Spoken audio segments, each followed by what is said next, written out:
If you like the story, please subscribe to the channel and leave a like and comment. They say the devil doesn't speak in tongues. He speaks in secrets you thought you'd buried. In the winter of 1884, a ship arrived in Salem carrying no crew, only a single wooden crate wrapped in rusted iron chains.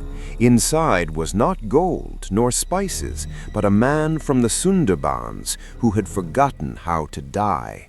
He brought with him a box of black silk, a fabric not woven by looms, but by the fingers of Djinn and the whispers of the Preta.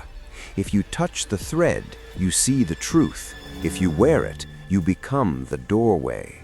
And tonight, the door is swinging open. Chapter 1. The Ghoul of the Massachusetts Bay. The fog in Salem didn't just roll in, it breathed. It smelled of salt, rotted cedar, and something metallic, like old blood on a cold blade. Elias Thorne, a disgraced historian with a penchant for the unverifiable, stood on the pier watching the SS Vesper bobbing aimlessly in the harbor. The ship was a ghost. 3 days ago, it had been sighted drifting past Marblehead. When the harbor master finally boarded, he found the galley fire still burning and tea sets laid out on the tables. But there wasn't a soul on board, not even a rat. Elias clutched his leather journal. He had received a letter 2 months prior from an old contact in Calcutta, a man who dealt in shadowed antiquities. The letter mentioned a Tantrik, a practitioner of the forbidden arts, who had been contracted by a wealthy industrialist in Massachusetts to stitch the gap between the living and the dead. "You shouldn't be here, Mr. Thorne," a voice rasped. Elias turned to see Silas, the one-eyed dockworker. The man was trembling, his gaze fixed on the darkened hull of the Vesper. "The sailors are saying the wood is screaming, Elias. They say if you press your ear to the hull, you hear a woman singing in a language that makes your nose bleed. They're calling it the Hindustani plague." "It's not a plague, Silas," Elias muttered, his eyes narrowing. "It's a summons." Elias broke the harbor seal that night. He rowed out to the ship under a moon that looked like a bruised eye. As he climbed the rope ladder, the air grew unnaturally warm. The deck was stained with intricate geometric patterns drawn in white ash, mandala circles, but warped. In the center of the main deck sat a man. He was gaunt, his skin the color of parched earth, wearing nothing but a loincloth despite the freezing Atlantic wind. This was the Tantrik. He wasn't dead, but he wasn't breathing. He sat in a meditative posture, his eyes rolled back to show only the whites. Around him, 3 shadows flickered, not cast by any light, but moving independently. These were the Pretas, the hungry ghosts of Eastern lore. In the eastern north, people believed in spirits that knocked on walls or threw cold spots. They weren't prepared for these, entities of pure, starving energy that fed on memory and marrow. "You have the heart of a seeker," the Tantrik spoke, though his lips didn't move. The English was perfect, yet it sounded like it was scraped out of a stone. "You think this world is made of matter. It is made of Maya, an illusion held together by the thread I carry." The man opened his hand. In his palm lay a spool of silk, so black it seemed to absorb the moonlight. "This is the hair of a Djinn, a spirit made of smokeless fire. My ancestors trapped it in the mountains of the east. Your masters in this new world bought it to bring back their dead daughters and lost sons. But a Djinn does not serve. It mimics. It colonizes the soul." Suddenly, the ship groaned. The wood didn't just creak, it shrieked. From the dark corners of the cargo hold, shapes began to crawl. They were tall, elongated, their limbs bending at impossible angles. They were the Boot, the restless dead, transformed by the dark energy of the Tantrik's presence. Elias backed away, his heart hammering against his ribs. He realized then that the Vesper wasn't a transport ship, it was an altar. "The ritual has already begun, Elias Thorne," the Tantrik said, finally lowering his head. His eyes were now pits of swirling darkness. "The USA is a land of many graves and little memory. It is the perfect soil for my garden to grow. By dawn, the black silk will be in the vents of the factories. It will be in the dresses of the debutantes, and then the screaming will truly begin."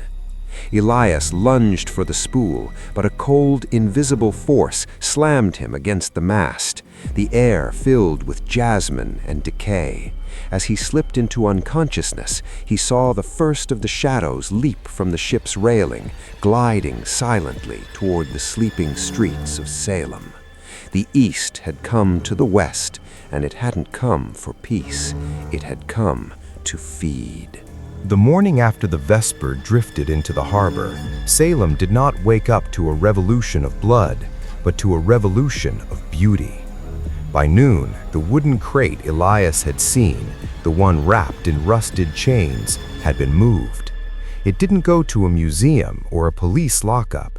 It went to the back entrance of the Sterling estate, the home of Arthur Sterling, the wealthiest textile magnate in the Northeast. Arthur Sterling was a man driven by grief. His daughter, Clara, had withered away from consumption a year prior. He had spent thousands on spiritualists and mediums, but all he found were frauds, until he heard of the Eastern Weaver. Inside the sun-drenched parlor of the Sterling mansion, the Tantrik sat on a Persian rug. His name, he told them, was Lokanath. To the servants, he looked like a savage. To Arthur, he looked like a god. "The silk," Arthur whispered, his hands trembling. "You promised it could bridge the gap." Lokanath pulled a single needle from a bamboo case. It wasn't made of steel. It was carved from the thigh bone of a vulture. "The silk does not bring back the soul, Mr. Sterling. It creates a vessel. The Djinn provides the fire. The Preta provides the hunger. And your memory provides the shape." The first stitch. Lokanath began to sew. He wasn't sewing a garment, he was sewing into the air itself. As the black thread moved, the temperature in the room plummeted. The fine crystal on the sideboard began to frost over. Sterling watched, mesmerized, as the black silk began to weave itself into a shimmering, translucent figure in the corner of the room. It took the shape of a young woman. "Clara!" Arthur gasped. The figure turned. It had Clara's eyes, her porcelain skin, and her golden curls, but there was something wrong. When she moved, her joints made the sound of dry leaves crushing, and when she smiled, she had too many teeth, sharp, needle-like rows hidden behind pale lips. "She is hungry," Lokanath said, his voice a low vibration. "A boot needs more than just air to stay in this world. It needs prana, the life force of the living." The terror in the walls. Meanwhile, Elias Thorne woke up on the docks, his clothes soaked in seawater. He had a symbol burned into his forearm, the same geometric mandala he had seen on the ship's deck. It throbbed with a dull purple light. He knew he had to move. He ran toward the town center, but the atmosphere had changed. The birds had stopped singing. Dogs were howling in the distance, their voices full of primal fear. As Elias passed the local garment factory, the heart of Salem's economy, he saw something that froze his blood. The chimneys weren't belching white smoke. They were releasing a thin, oily black mist that clung to the rooftops. Inside the factory, the workers were sewing the new midnight collection for the winter ball. They didn't realize that the thread they were using was the offspring of the Tantrik spool. One seamstress, a young girl named Mary, felt a prick on her finger. She looked down. The black thread hadn't just pierced her skin, it was crawling under it. It moved like a parasite, a thin black vein racing up her wrist. "Help me," she tried to scream, but her voice was gone. Her eyes turned solid black, reflecting a desert landscape thousands of miles away. She stood up, her movements jerky like a puppet on strings. She looked at the woman next to her, her best friend, and her jaw unhinged with a sickening crack. The Djinn had found its army. The mystery deepens. Elias reached the Sterling estate just as the sun began to set. He saw Arthur Sterling standing on the balcony, laughing, a sound of pure madness. Beside him stood the thing that looked like Clara. But Elias saw the truth through the lens of his occult knowledge. Behind the girl stood a towering shadow, 20 feet tall, with eyes of smokeless fire. The Djinn wasn't just inhabiting the girl, it was using the mansion as a tether to pull something much larger through the veil. The Tantrik isn't just a priest, he's a gateway. He's bringing the entire hunger of the ancient world to the doorstep of the new one. Just then, the front doors of the mansion burst open, but it wasn't people who came out. It was a swarm of shadows, thousands of them, flowing like liquid ink across the manicured lawn, heading straight for the heart of the city. If you like the story, please subscribe to the channel and leave a like and comment.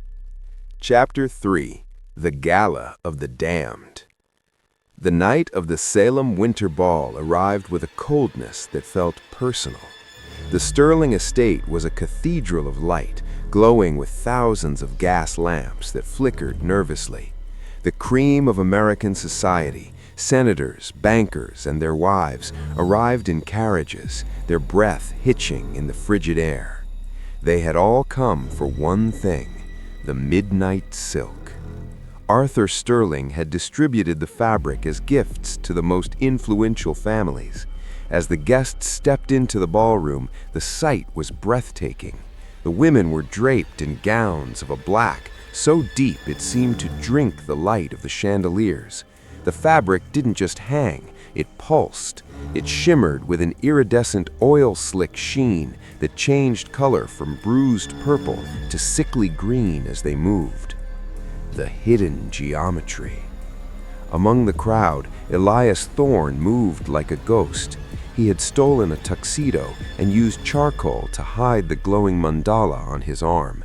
His eyes were wide, scanning the room. He didn't see a party, he saw a trap. He noticed the way the guests moved.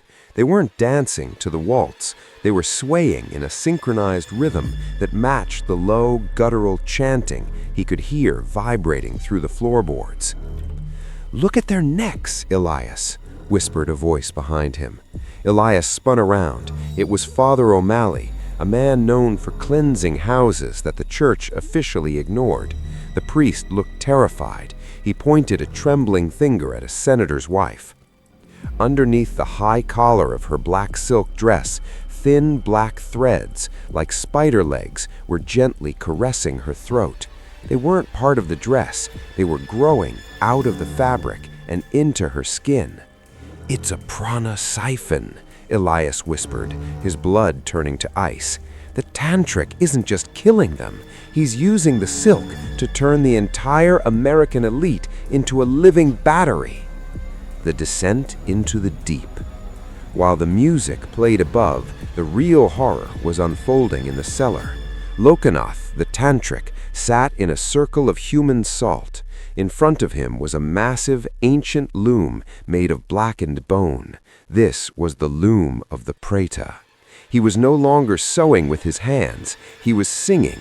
Every note he uttered caused the black silk to fly through the air, weaving itself into a massive, cocoon-like structure in the center of the room.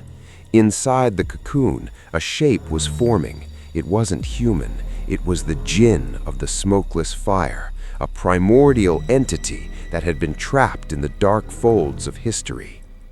"In the East, we feared the dark, but in the West, you invited it in because you called it fashion.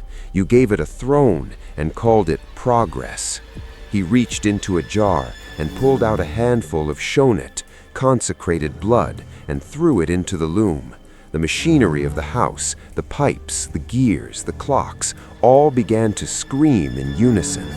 The transformation. Back in the ballroom, the clock struck midnight. Suddenly, the music stopped. The violin snapped. The guests froze mid-step. "My dress! It's tight! I can't breathe!"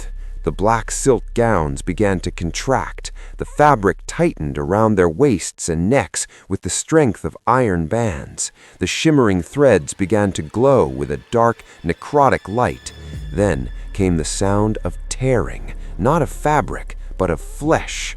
From the backs of the gowns, long, shadowy appendages erupted. They looked like the wings of a moth, but they were made of smoke and teeth. The guests' faces began to melt, their features stretching as the boots inside the silk took full possession.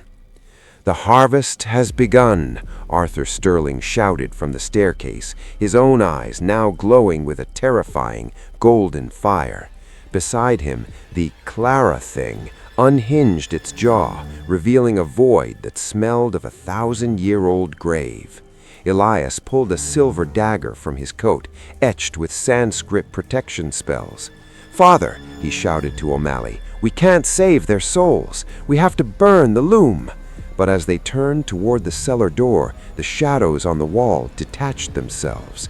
The Pretas, the hungry ghosts, had finally been given